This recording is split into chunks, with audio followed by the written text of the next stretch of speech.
it's coming from the headphones or if it's from your computer, but just, is it coming through on the headphones? We'll see.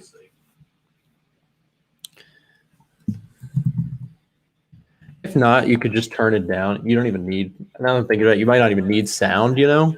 Oh, true. I think it's coming just from the computer. Are you talking about, what do you mean, like? The, yeah, so I can hear it. Yeah, I can hear like the reverb from the computer. Oh, I see what you're saying. Yeah. So you can just turn, like if you just turn volume down on your computer, it should be fine. All right. So it is all set up and live. So what's going on, people? Welcome back to another stream. Thank you for joining me here. We got some people already in the chat.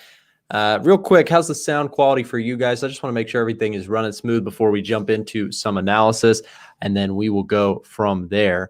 Got Tony in the chat, Farhan, Amir, Theo, Lawrence, Roman. What's up, you guys? Welcome, welcome, welcome. Hope you guys are all doing well. We're going to jump into some live stream action, taking a look at everything here. So we are going to be looking at some different currency pairs. We're going to be looking at the markets today just to see what's moving and what's not. I do want to start out by taking a look at the currency heat map. This is something that we usually do here, is we'll just go ahead and jump into the stream, to the website and pull this up on the stream. We can take a look at the currency heat map. So this is a cool little tool, as you guys may know if you've been watching the stream for a while.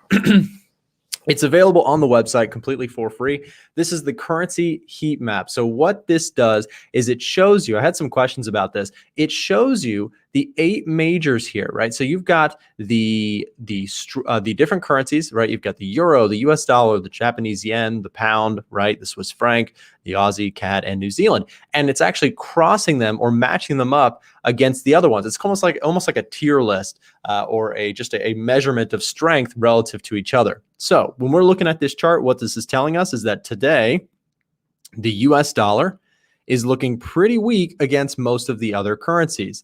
On the flip side, the euro is appreciating against most of the other currencies. You can see it's beating things like the dollar, the pound, the Swiss franc, the Aussie, CAD, New Zealand. So all of those currencies are weaker than the euro today. We can also go down the line. We can take a look at, for example, the CAD, right? The CAD looking fairly mixed, but mostly negative here against things like the euro, the dollar, the yen, and the pound, right? So with that said, I would say that the strongest ones of the day seem like the yen and the euro. And then the weakest of the day seem to be things like the CAD, I'm going to say the Swiss franc, and maybe the dollar as well. So all of those seem to be pretty weak against most of the other currencies. So with that said, what we'll do is we will go take a look at most of these ones that seem to moving the most, or at least that's how I like to look at. I like to jump over and take a look at the ones that are moving the most. So let's do this. Let's jump out of here. We'll go back over to the Euro USD here and start with this one, which seems, as we're looking at it, to be popping up out of resistance, or at least trying to do so. So let's change this to the 4-hour chart here. And let's take a look at the euro against the US dollar. So I mentioned, remember, that the dollar is looking weak today. Well, when the dollar is looking weak and the euro is looking strong, what you can probably imagine is that the euro crossed against the US dollar is looking pretty dang bullish, right? So we are coming into a pretty specific level that I want to talk about, which happens to be right around here at 1.215. Price formed multiple times here where sellers came in, push price lower, sellers came in, push price lower, right? And a move here. What we call this is resistance, right? Or supply. It's a level of the chart where people are saying, hey, this thing is too high, we're going to sell it from here.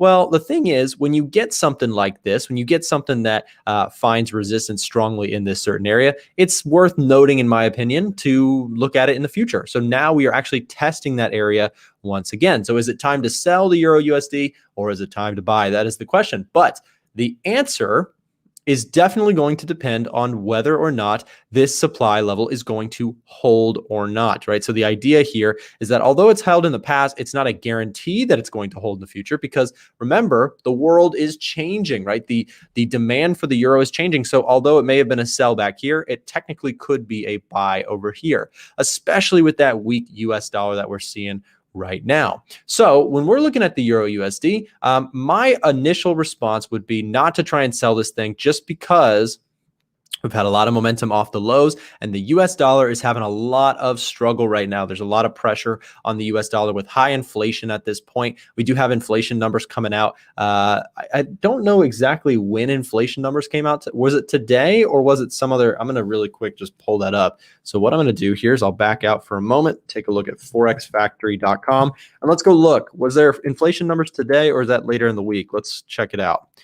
So pulling this up, what we've got is we've got on Wednesday, we've got CPI. Okay, now CPI for the US is basically a measurement of inflation. It's consumer price index, and it will tell us what they're thinking in terms of month over month inflation in the United States. Higher inflation, what does that mean for a currency? Well, if it's very high, if it's above that 2% mark, then by all means, that could be considered very bearish for the US dollar. On the flip side, if it is more closely to their 2% target, then it definitely could lead to some strengthening of the US dollar. So we don't know what those numbers are going to be just yet, but we are waiting to see what they come out to be on Wednesday at 8:30. So about 24 hours from now. Okay, so we'll pop back up to the Euro USD. Where do we go from here? So let's look at this and we'll say, you know, we are at the key level of resistance here, but you know, I think that honestly, this one is a bit mixed because you've got the U.S. Coming out with news tomorrow, which could cause this thing to spike either direction. But what I would say is I would not be a big bear on the euro at this point. Now, a few months back, I definitely had more of a bearish outlook. We had some very slow vaccine rollouts in the European area and some much better vaccine rollouts here in the United States, right? Well, you flip that around, you start looking at things from a perspective of, okay, well, now things are looking better for Europe, and you've got things sort of mixed here with inflation concerns in the U.S. I think that there's more potential upside for the euro, if anything. Now, you do have this level here. This is going to be your previous top, which I do think that if buyers get strong, if you're watching this thing on a swing trade basis, I would say look for this trade setup. If anything, you know, watch for something like this. You're looking for a break of this level, retest, and maybe a move from here up to 1.23550. Real quick, what do you guys think? Are you bullish or are you bearish on the Euro USD? I don't have a strong opinion. Like I said, if anything, I think that, you know, maybe with the US dollar weakness, we could see prices float up to 1.235. However, I want to hear from you guys. Let me know in the chat. Hey, everyone in the chat, by the way, I see a bunch of different people tuned in and hanging out with us today. So welcome. Hope you guys are all doing well. Got a bunch of different responses coming in already. We've got a bunch of people saying bullish, some people saying bearish as well.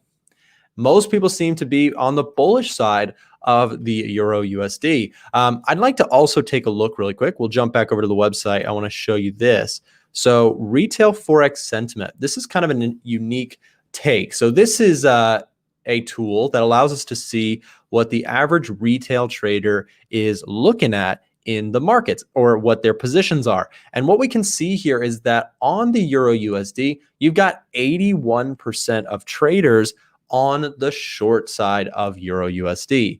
The reason that that is a bit concerning is that we know that most retail traders, people who are, you know, beginner level or, you know, just getting into this stuff, unfortunately, they lose money, right? So if we know that most of them are losing money and people are 81% short on the Euro USD, there's no rush for me to ever try and get short right now because, again, that would be trading with the average retail trader who is most likely not right. So it's not a guarantee that it's going to go higher, but I look at this and say, okay, well, if most traders are short, if most of the retail traders are short, I probably don't want to be in that crowd. I would prefer to be in with the bigger traders, the bigger smart, you know, bank traders and institutional traders, hedge funds, you know, those sorts of things, which we can look at with the COT report maybe in a bit. But the idea here is that if 81% of traders are short on the Euro USD, I would say that if anything, that's more of a bullish signal than anything. So looking at Euro USD, that's my thoughts. The trade setup that I like best is probably a break above this resistance and a resumption, if you will, up to the previous high at 1.235. So that is my thoughts there on the Euro USD. Let me know what you guys think. Like I said, if you're watching this at a later point, feel free to comment or chime in with your thoughts for other viewers watching here with me on the Euro USD. Let's switch things around. We'll take a look now at the pound dollar, which is a currency pair that I'm actually fairly bullish on. So we'll pull up the pound dollar and look at this thing run, you guys. So this is the UK, right? So we're looking at the UK's currency, the Great British Pound, which is running up higher against the US dollar today. Very strong. So let's check this out. Okay, so we had some resistance that we talked about on the Sunday video that I did. You guys might remember that I talked about, as price was coming up to this area, basically this area has been a tough place for sellers or for buyers to break through. Every time price rallied, you had sellers stepping in, pushing price back down to the lows, right? Well, what I mentioned is that the UK, the central bank, the Bank of England, if you will, they came out and they said, okay, we are, things are looking good, and there's a good chance that we would like to continue the process of tapering, which is the process of slowing down the money printing and buying of their own bonds. That process is considered bullish for a currency because what you've got is you've got a scenario where they are not as printing of their currency. What happens when you print a lot of your currency? It causes the value of that currency to go down. So when you're looking at this, when you're looking at pound dollar and you've got this strong move to the upside, I think if anything, it is valid and maybe even heading to break through this previous high. Again, when you slow down the money printing and the growth of an economy is looking solid enough for that to happen, then it is considered a bullish catalyst. On top of that, you've got places like the US here where, yes, that is a goal of the Fed, is to, of course, to not, you don't want to inflate your currency too fast, but we are not quite there yet. And so, the fact that the UK is and the US isn't, I would say that's a pretty good bullish catalyst. It's better for, in my view, to be long on the pound than the dollar. As always, you guys already know, this is not financial advice. This is just me sharing my opinions and my thoughts.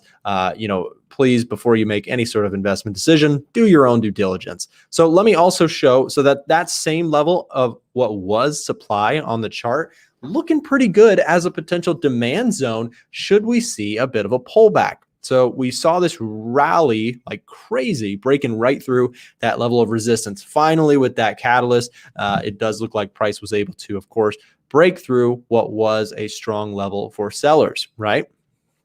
Now, on the flip side, once we reached this point here, arguably, you do have, probably some thoughts of people who are wanting to take profit, people who are wanting to sell a bit of this. If you're bearish on the pound, if you think that the US dollar is oversold at this point, there might be people who are looking to try and jump in on the short side here of pound dollar once it reaches up into this zone. So I would be cautious about this. I wouldn't be buying the pound at these prices personally.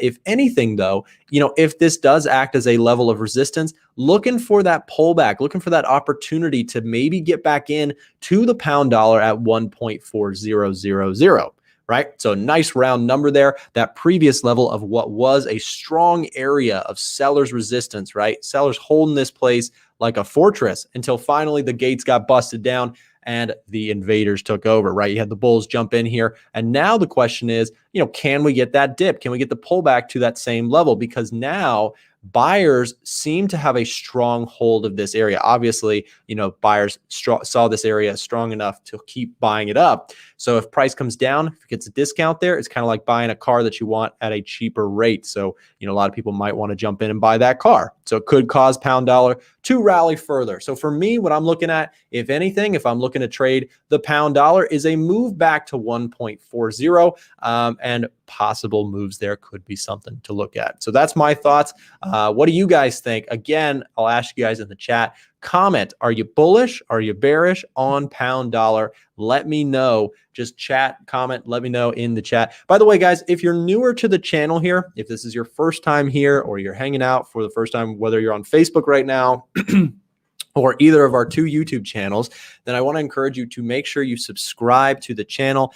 We looked at the stats, or I was looking at the stats, and it was like 50% of us here are only are subscribed, and the other 50% are not subscribed. So if you would, make sure to subscribe to the channel.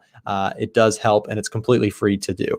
So with that said, let's talk about something else. So we did the euro dollar, we did the pound dollar, we talked about those two currency pairs. Let's see if we can get into anything else. Does anybody have any requests? Throw them up in the chat right now, what you want to see, and we'll try and convert over to something else to look at. So let's see what's going on here. So we got, somebody said AUD, USD. Ish says once, let's see if I can, there it is. Once USD gets back, we'll go down really bad. Yeah, the US dollar is looking really, really interesting right now. We got USD CAD as a request. I would like to take a look at dollar CAD. Got lots of recommendations. CAD yen, pound yen. You've got Euro New Zealand from Gurgly over on Facebook. Shout out to our Facebook viewers right now. Pound yen, Euro CAD. Okay, we got a good mix. I'm going to try and get to as many as I can. I know some of you guys want to see gold. You don't even have to comment. I already know everybody wants to look at gold. So we will get to gold. Don't you worry. Let's start with a few more currency crosses, and then we will get to gold. You got to stay tuned if you want to see gold, because we will get there, but we'll go slow. Muhammad wants to look at Ethereum. That is a crazy mover right now. All those cryptos just doing some insane movements recently. So maybe we'll talk a little bit about that at some point as well. So let's look at USD CAD. Anid says that USD CAD is oversold here on the chart. So let's take a look at it and see if we can come up with an idea for the dollar against the Canadian. Now, this is one that, believe it or not, I am actually bearish on this thing, even after it's moved so far to the downside. A lot of times people look at something similar to crypto, right? So crypto has been moving just rocket ship to the upside, right? And a lot of times people say, oh, it looks too high, it's got to come down. Looks too high, it's got to come down. Looks too high, it's got to come, right? And a lot of people miss the moves or even fight the best moves in the market because they are so, I guess, just like stubborn, or think that it's impossible for something to go higher or lower. Well, if a good trend is in place, if you've got a good reasoning for price to continue one way or the other, it can go a lot longer than people expect. So when we look at dollar CAD, and we're taking a look at this chart, to me, although yes, we have sold off significantly, and I probably wouldn't be selling at this point, I probably wouldn't just buy it either, right? So again, the fundamental catalyst here on dollar CAD is pretty bearish. You've got the US dollar, which is struggling with printing a lot of money, which causes their currency to devalue, versus the Canadian dollar, which is actually doing the opposite. Similar to the Bank of England, the Bank of Canada has said that they want to they are slowing the process of buying back bonds and printing their own money. When you print money, it causes the currency value to go down, right? So when we look at Canada, when we look at the US, you've got two very different stories, and hence why we're seeing this massive sell-off on the dollar versus the Canadian dollar. So when I'm looking at this, although I am saying, I think it is bearish, I'm not super interested in selling here, right? So even though I'm bearish on something, I still got to get a decent pullback. I got to get some good value. So if we were to see the dollar CAD start to rally for a week or two, maybe we could poke up into some regions where I would feel like, okay, maybe we got some good discounts going. You've got some opportunities to sell this thing maybe at the previous low. If sellers or if buyers were to get strong enough to get us up into these regions, maybe there's opportunities there to look for more sell side, maybe look for the trend continuation. But I do think personally that there is more downside to come for dollar CAD. We will see if I'm right, but I was saying that back here, right? So I was thinking, actually, the real big catalyst was this one right here. So this move, I've talked about this many times. This is basically when Canada said, hey, we're tapering, we're slowing down the process of buying back bonds. And so that was a huge huge bullish catalyst for the CAD.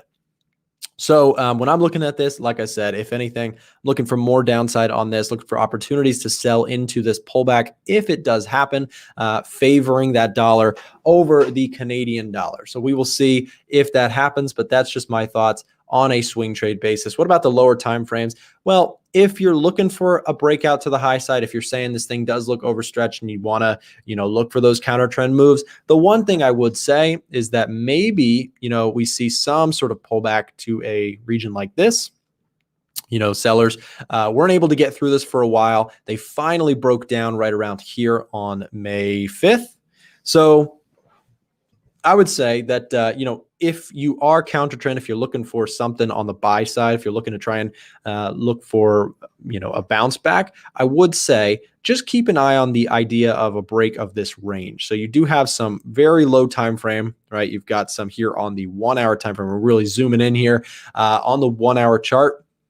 If you get something like this, and you are very bullish on the dollar CAD for your own reasons, whatever they are, maybe moves back are possible. I'm not going to say it's, there's no way to make money on the long side, because the reality is people who are long, people who are short, both people can make money. It's more about finding setups and finding scenarios that give you the best sort of edge. So for example, let's say that, dollar CAD gets very strong here. Maybe we get a pullback on the CAD or some dollar strength or something, and you get a move like this. You start to see that demand rushing into the market, and bam, there you are looking for the opportunities to get long with a decent risk reward. Here's an idea where, you're risking about 25 pips there for a potential move, maybe up to this level here.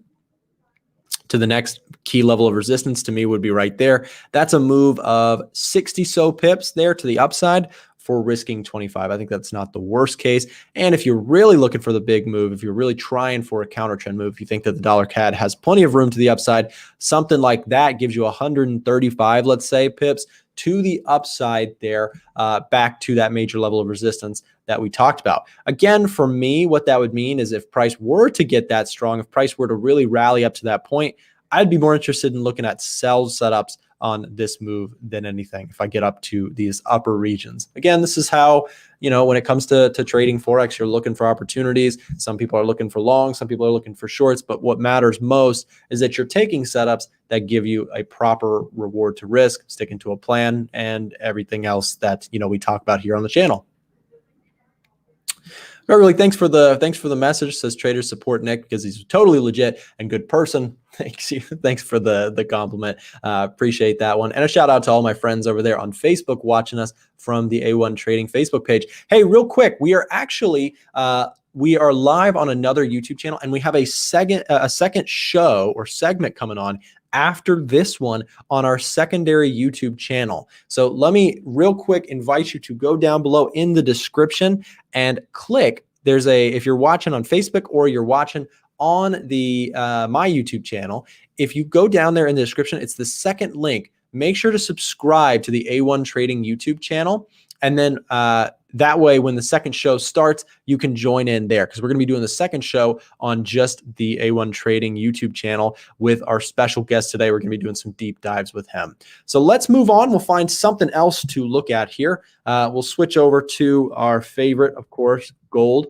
XAU, USD. Bam, we just switched over to gold, and we are all, look at this move this morning, you guys here. Gold selling off right around 1845. So this, of course, for my newer traders out there, this is the price of gold relative to the US dollar. And we are basically looking at a 1 hour chart. So each one of these candles is 1 hour of trading activity on gold. And so you can see for the past several days, the gold market has been on an uptrend very, very strongly. So today, very interesting to see this beautiful, beautiful head and shoulders pattern on the gold market.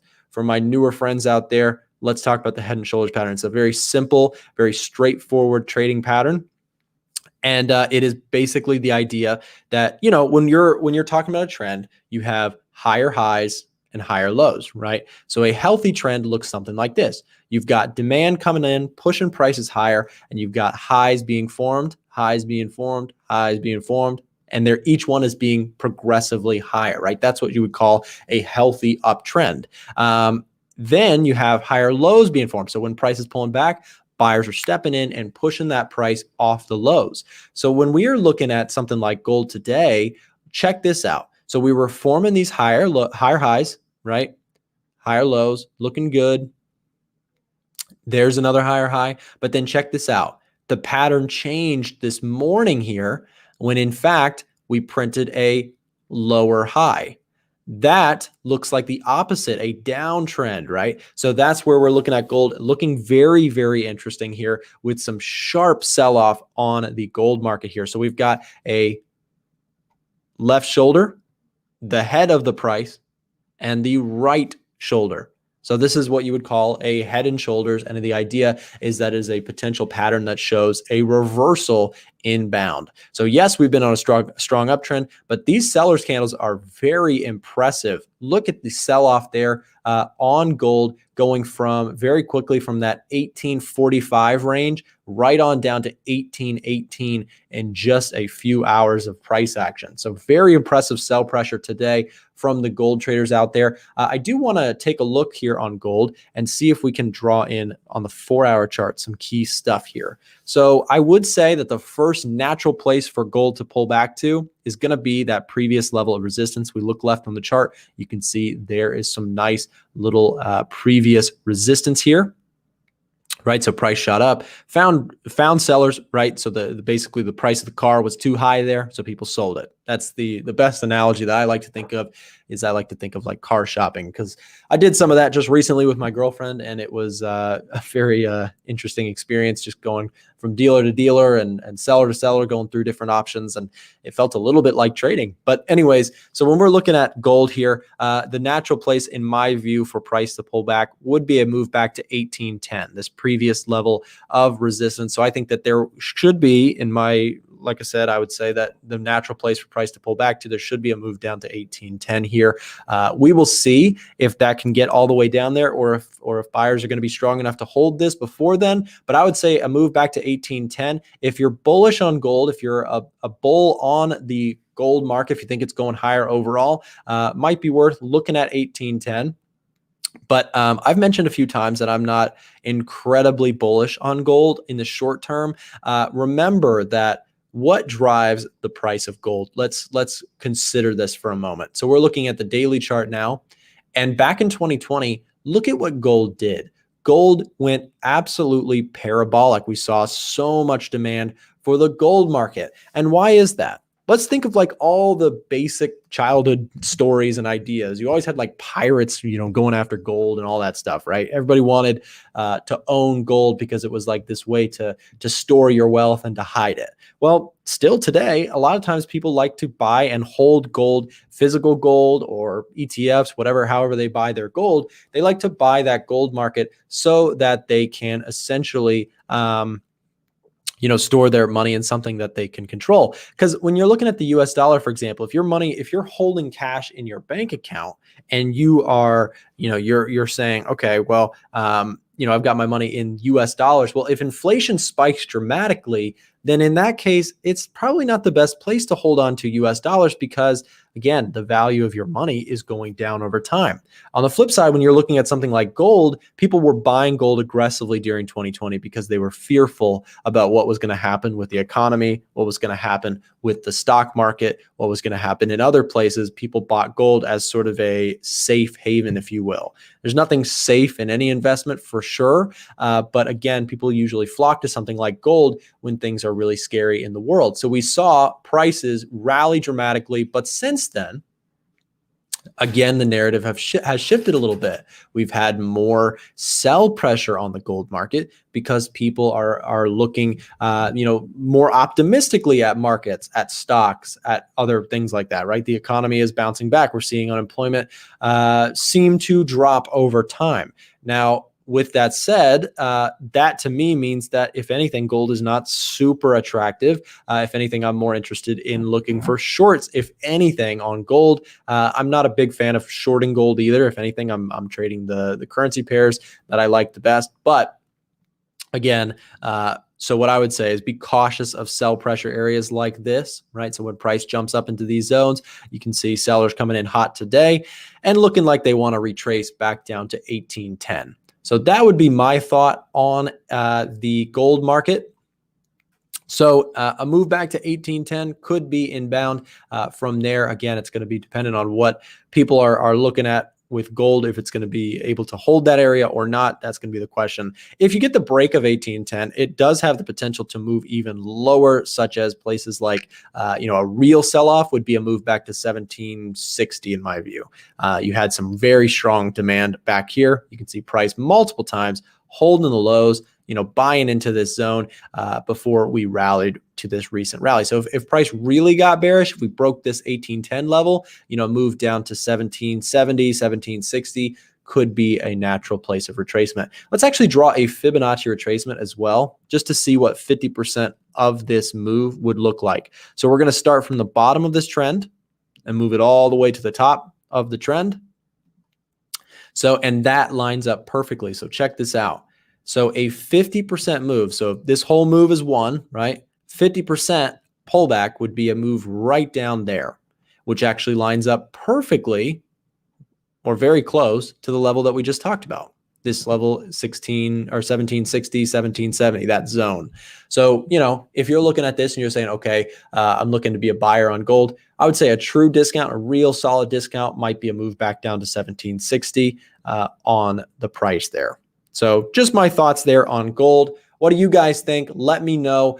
Chat in the box there for me, and let me know what you think about the gold market. Are you a bull or are you a bear? Let's get a audience check really quick and see what you guys think on the gold market. So with that said, I want to see what you guys have to say about that. I do also want to remind you that we do have another show starting on our secondary YouTube channel. I'm very excited about it. We've got another guest joining us today. His name, some of you guys might have seen him last week. He came on for NFP, but we're going to have another guest, and it's actually going to be only on our second channel. So it's not going to be on my channel. We're going to move over to the secondary channel for the show after this one. So real quick, I know that was a lot. All you got to do down below in the description, the second link in the description is a link to our other YouTube channel. We're going to be doing lots of free stuff, free webinars, free workshops, all sorts of stuff for you guys on that second channel. So I want to encourage you to subscribe to that second channel right now so that you can join us on the show. It is going to be in 30 minutes with our special guest who is going to be coming back on to do some more in-depth analysis. His style is a little bit different than mine, but I really like it as well. So I think that you'll get some value from that. Okay, so let's see what everybody said on the chat here. We've got people saying bearish for sure, says Ish. We've got Ninja saying, as of now, I'm a bull. Depends, Amir. Good question. Good response. Amir says that gold depends on the US dollar. It is partially dependent on the US dollar. It's not 100%. Both can actually move up at the same time. So you can have the gold market appreciating and the US dollar appreciating. But, it's one of those things. So gold, would you enter on the break of a trend line short? If anything, that might be a decent scenario to look for opportunities to try and sell. You're talking about something like this. Maybe if you're very bearish on gold, I don't have a strong enough opinion to really take a position on gold. So I'm not super bullish or bearish on gold. There are other things that I'm much more interested in, like the Canadian dollar right now and the pound. Both of those, I'd be looking for more trades before I ever took a position on gold. But if I'm looking at this and if anything, if I had to take a trade on gold, yeah, I'd be looking for breakouts, looking for moves underneath a trend line like this, or maybe even, if I'm really patient, a move down, breaking that structure that we pointed out there, right? So with that said, we'll go ahead and jump over to the next chart. Let me pull up USD JPY. So this is another one we can talk about. So the dollar yen. Get that cleaned up there. So the dollar yen is another very, very interesting currency pair right now. You do have sort of a higher time frame head and shoulders. So what we just talked about, that simple pattern, right? Question of whether or not this will be a head and shoulders is still unanswered, because you've got a scenario here where you've got the dollar yen forming a left shoulder, the head of the move, and the right shoulder. So when we're looking at that, right? The thing is, yes, you're forming that, but it's really not, in my view, it's not very confirmed until you get a true break of like the neckline, right? So if we got a break underneath this, then by all means, that would be bearish. But for now, just because something forms a lower high does not mean the trend is absolutely over, right? There are many times where, for example, here's an example of where you could have looked at this and said, okay, there's a higher low, it's reversing, right? And it didn't, right? So just a lower high or a higher low does not necessarily tell you the whole story. It just tells you that, okay, maybe there's something coming. But for me, a bigger signal would be, if you're looking at dollar yen for the short side, if you're very bearish on this, something like this would be more interesting, selling the retracement, something like that. So that's what I'm looking at on USD JPY. Real quick, comment in the chat. Are you guys subscribed to the second channel? Because I'm telling you guys, you don't want to miss that secondary stream that we do today. It's going to be really fun. So if you're subscribed, let me know in the chat to the second channel, because again, got some fun stuff headed over there. Wow, Tesla! I just got a notification on my phone. I gotta show you guys this. Tesla is down pretty significantly today to $600. I know you guys are mostly Forex traders, but every once in a while we'll pull up a stock. Tesla is one that I own. And honestly, with this pullback, there might be some opportunities to pick up some more Tesla at a discount, in my view. You've got a nice little level of support. I know we're crossing over to, you guys all became stock traders in just a few minutes there. Awesome. Lots of people saying that they're subscribed to the second channel. Awesome. If you're not subscribed, name of the second channel says Ravine. Ravine, what you can do is you can head over down below in the description. Just click the link there. Click the link it's the second link on the description to join the second channel where we've got stuff there. I don't see the link to the new channel. Jack, do you guys see the link there underneath the description? Is that showing up? Look at that. Tesla under $600 today. Really, really selling off there. What's the famous Dogecoin doing? Let's look at Dogecoin. Doge, USD, the wild ride of the month. Seems like it changes every month. One month it's GameStop, one month it's, Nikola, one month it's Tesla, one month it's, it seems like it changes. Doge looking really, really interesting here. We had a massive sell-off from the 70 cents mark, which is just crazy to even think. You guys, some of you guys know Frank, right? Frank bought Dogecoin underneath 1 cent. I think he bought it like over a year and a half ago at this point. He bought it so low and he's still holding on to his position. It's just been a crazy story. He's going to be here in the office with us next week. Maybe we can get him to update us on his wild ride here. So anyways, Frank is a beast. Yeah, he really is, man. I don't know what that guy does with his trading. He just does some crazy stuff. But anyways, yeah, I just wanted to pull up Doge. While we're just looking at crypto, I just also want to look at Bitcoin and Ethereum. So Bitcoin trading at 55. This one has been pretty much in a range. You've got, pretty much not a lot of action going on Bitcoin here. So if I'm looking at this, if anything, you've got just sort of back and forth. If price breaks out, maybe there's some room if you're a trader of Bitcoin, crypto traders out there. And then really finally, let's just look at the wild ride right now, which is Ethereum. So Ethereum, look at this, you guys. This is just wild. I think Ethereum is probably converting some Forex traders to crypto traders recently, because you've got, just back in February, we were at 1,900 and now we're almost over 4,000. We even crossed 40. We went to 4,200 just yesterday, which is just insane. Crazy moves there. Let's head back over to some currencies, though. I know you guys want to focus on that. So we'll look at, we looked at dollar CAD, we looked at euro dollar, pound dollar, dollar yen, gold. What else can we look at? Can we look at pound yen, GBP, JPY? We'll try this one out and see what this mover is doing. This one's been a pretty insane mover as well. So let's talk about pound yen. Okay, Amir says next time bring Peter Schiff on. My dad keeps telling me to do that. My dad he's like, you should invite Peter Schiff for gold. Maybe we will at some point. I don't know if he would show up or not. We're not the biggest stream ever, but maybe he would. Maybe we can invite him on to hear his thoughts. I'd be very interested to have that happen.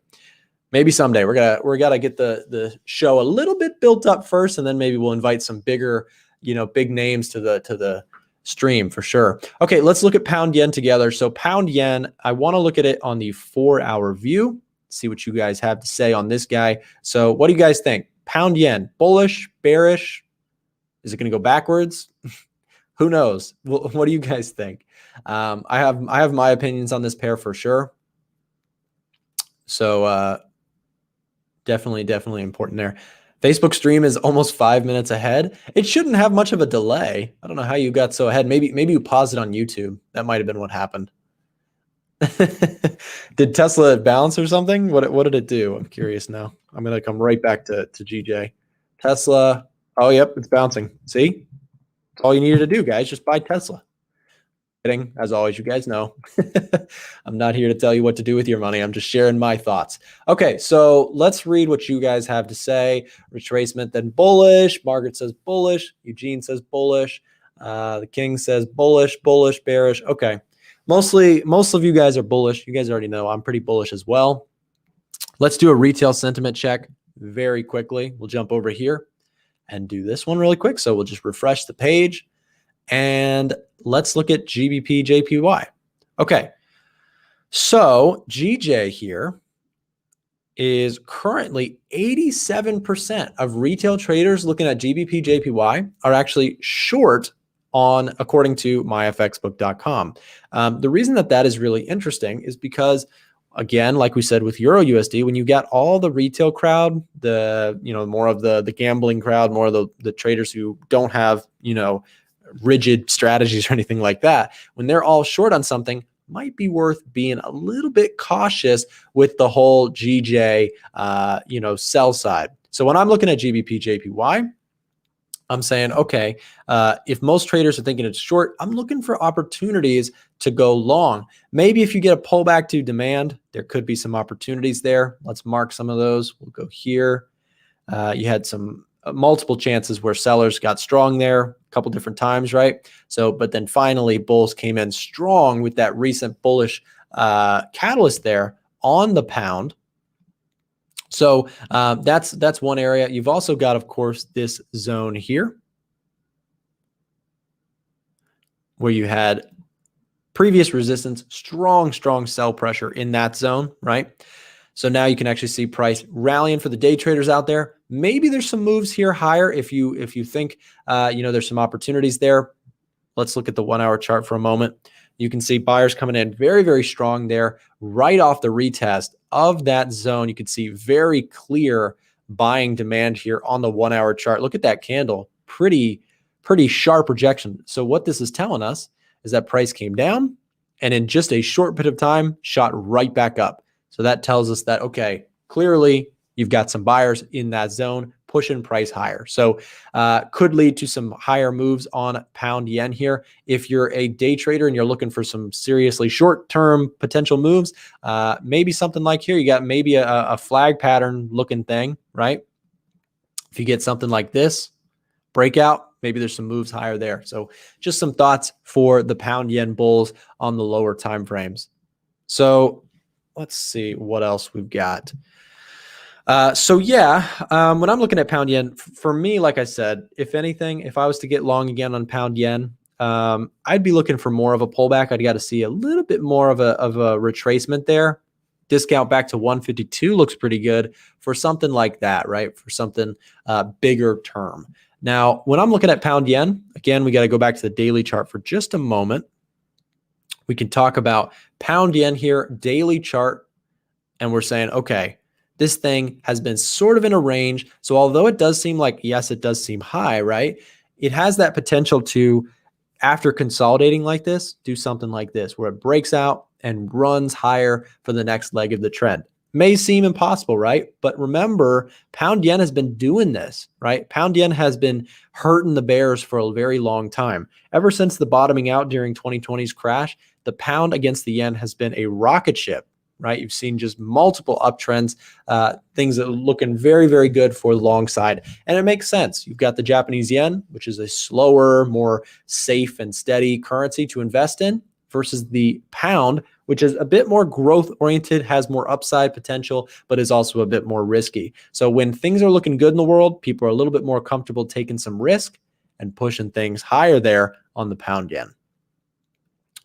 Okay, so that's what I'm thinking on the pound yen. What do you guys think? Like I said, we asked before what pound yen is looking at, so I'm going to read through some of the comments. GJ is very good at respecting psychological levels. Let's see what else people have to say. People are only short for short-term bounce of the psychological level of 154. Well, the thing is, Ben, I would say this. So this actually, the reading on pound yen has been short for absolutely months and months and months. Every time I've looked at this since like back here, every time we pulled it up on stream, pound yen, people are short. And so that's just the nature of a lot of the retail traders, is they are constantly trying to sell an uptrend and buy a downtrend. People are always fighting the moves. Whereas, honestly, some of the best moves are just going with the flow, just going with the money train, if you will, whatever you want to, the nicknames that people come up with, right? You've got the rocket ship, the going to the moon, all those different sayings, right? So you have two different sides of opinion here. You've got people who are looking to go long and ride the trend, and you got people who are trying to fight the trend. And unfortunately, people have been trying to fight this pound yen monster. Has been a real tough time for them. So we'll see. With that said, you guys, I do want to say again, we're going to be shutting down the stream here on this channel, but we're going to be continuing the show on the secondary channel. So what I want to encourage you guys to do is subscribe to A1 Trading on YouTube. There's a link down below in the description.